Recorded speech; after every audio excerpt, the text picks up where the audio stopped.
श्रीराम जय जय राम.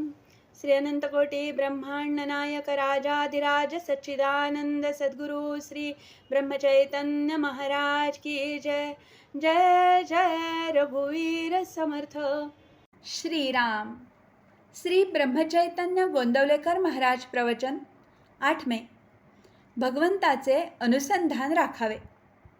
फार दिवस वापरून जोडा फाटला की तो दुरुस्त केला तरी पुन्हा पुन्हा फाटतोच. तसेच शरीराचे आहे. शरीर जीर्ण झाल्यावर त्याला काही ना काहीतरी होतच राहते.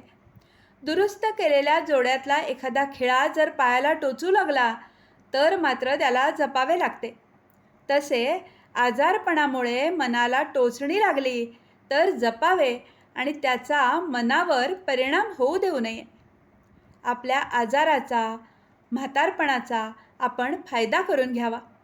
एखादी शहाणी सुगरण बाई ज्याप्रमाणे कोंड्याचा मांडा करते त्याप्रमाणे आपण आपल्या दुखण्यातून भगवंताचे अनुसंधान टिकवायला शिकले पाहिजे. अनुसंधानात असले की प्रपंचात मजा आहे. अडचणी आणि संकटे यांची सुद्धा मजा वाटेल. पोहायला येणाऱ्या एखाद्याला नुसते सरळ पोहायला सांगितले तर आवडणार नाही. तो उड्या मारील, बुड्या मारील, वाकडा तिकडा पोहेल. तसे भगवंताच्या अनुसंधानात राहिले तर प्रपंचाची मजा वाटेल. कोणतीही गोष्ट एकदा ओळखली की मग तिची नाही भीती वाटत. विषय जोवर ओळखले नाहीत तोवरच ते आपल्याला त्रास देतात. याकरता ज्या ज्या गोष्टी होत असतात त्या त्या भगवंताच्या इच्छेनेच होत आहेत ही जाणीव ठेवून वृत्ती आवरण्याचा प्रयत्न करावा. परमार्थाच्या आड आपले आपणच येत असतो. आपली वृत्ती जिथे जिथे वावरते तिथे तिथे भगवंताची वस्ती असते.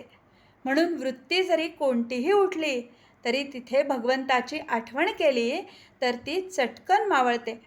आपण नेहमी आपल्या उपास्य देवतेचे स्मरण करीत असावे.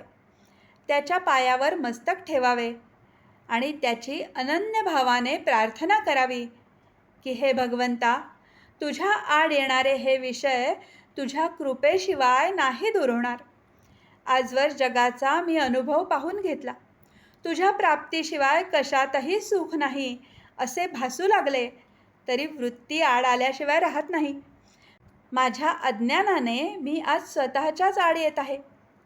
तरी तुझी म्हणजे पर्यायाने माझीच ओळख मला पटावी आणि त्यात मी तुला पाहावे हीच माझ्या जीवितातली शेवटची इच्छा आहे. ही इच्छा तुझ्या कृपेशिवाय पूर्ण होणे शक्य नाही. तरी हे भगवंता, माझे मन तुझ्या चरणी राहो असे कर. यापेक्षा मला जगात दुसरे काहीही नको. आता मी तुझा झालो. यापुढे जे काही होईल ती तुझीच इच्छा मानून मी राहीन आणि तुझे नाम घेण्याचा आटोकाट प्रयत्न करीन. तू मला आपला म्हण.